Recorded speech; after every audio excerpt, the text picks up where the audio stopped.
However, Catherine's hopes are dashed immediately at the police station. She is told that Apple's privacy policy would not allow the AirTag data to be tracked. This seems nonsensical to the O'Sullivans, especially as Jack remains missing for days and even weeks.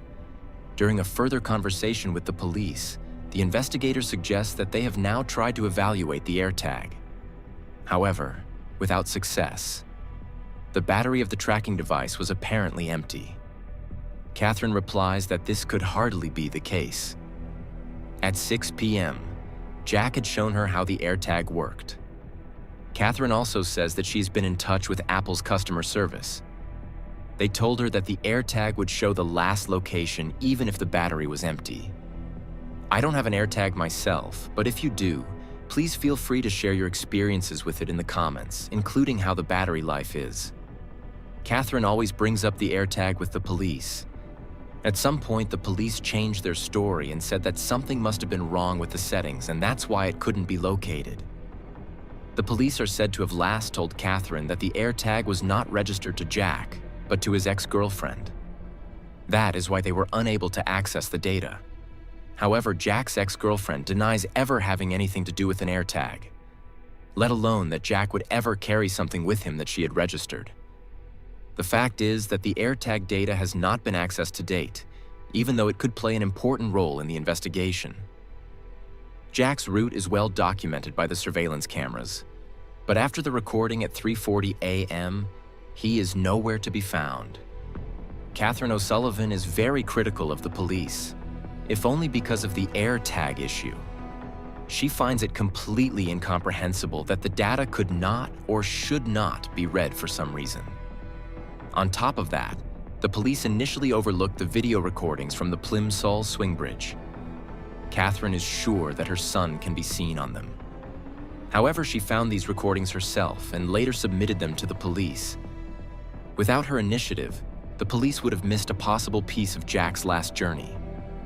And it is precisely this recording that changes a few things. Because just because Jack can probably be seen on the recordings at the Plimsoll swing bridge, the recordings from nearby Bennett Way also turn up. If Catherine had not found these recordings of Plimsoll swing bridge, Jack's last sign of life would be missing. Without these two sightings, the last video recording of Jack would be at 3:13 a.m. near the harbor bench. And that is an important point in this case, because the police tell Catherine shortly after Jack's disappearance. The investigators suspect that Jack fell into the harbor at night and drowned. This assumption is tragic, but not unlikely, especially if you assume that the sighting near the harbor basin is the last shot. But if you take into account the two video recordings that Catherine found on her own weeks later, Jack's entire route changes. Because if Catherine is right, and it really is Jack that can be seen on them, then he is last seen moving towards the city and thus away from the water. This would make the police theory that Jack drowned less likely.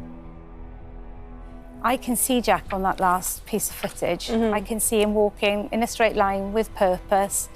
And then he's not there anymore. And I can also see so many vehicles driving past. And for me, I can't understand how somebody hasn't seen something.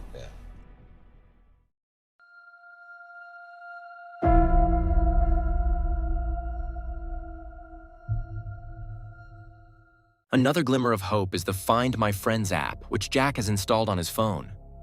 The app allows you to share your location with selected people. And Jack's location was still visible beyond his last sighting. When Catherine O'Sullivan looked at her phone in the morning of March 3rd, she could see that Jack's location was being shared via Find My Friends. So they know that Jack was at an address on Granby Hill between 5:40 and 6:44 a.m. This address is very close to the house where Jack was at the party earlier. But it is not the same address. It is in the extended neighborhood. When Catherine sees Jack's GPS status, she tries to call him several times. She gets a dial tone, but Jack doesn't answer. She also sends him a WhatsApp message asking where he is. The message has 2 gray ticks, indicating that it was at least delivered. But Catherine doesn't receive a reply, and at 6:44 a.m., Jack's iPhone loses its connection to Find My Friends.